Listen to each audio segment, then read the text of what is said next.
حضرت ابن عباس رضی اللہ عنہ سے روایت ہے کہ نبی کریم صلی اللہ علیہ وآلہ وسلم نے جب حضرت معاذ رضی اللہ عنہ کو عامل بنا کر یمن بھیجا تو آپ صلی اللہ علیہ وآلہ وسلم نے انہیں ہدایت فرمائی کہ مظلوم کی بد دعا سے ڈرتے رہنا کہ اس کے اور اللہ تعالیٰ کے درمیان کوئی پردہ نہیں ہوتا۔ صحیح بخاری حدیث نمبر 2448۔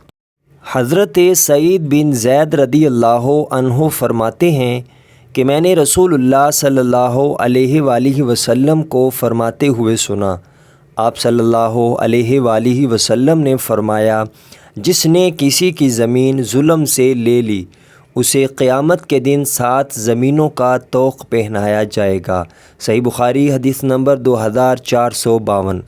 حضرت عبداللہ بن عمر رضی اللہ عنہ سے روایت ہے کہ نبی کریم صلی اللہ علیہ وآلہ وسلم نے فرمایا، 4 خصلتیں ایسی ہیں کہ جس شخص میں بھی وہ ہوں گی وہ منافق ہوگا، یا ان 4 میں سے اگر کوئی ایک خصلت بھی اس میں ہے تو اس میں نفاق کی ایک خصلت ہے، یہاں تک کہ وہ اسے چھوڑ دے۔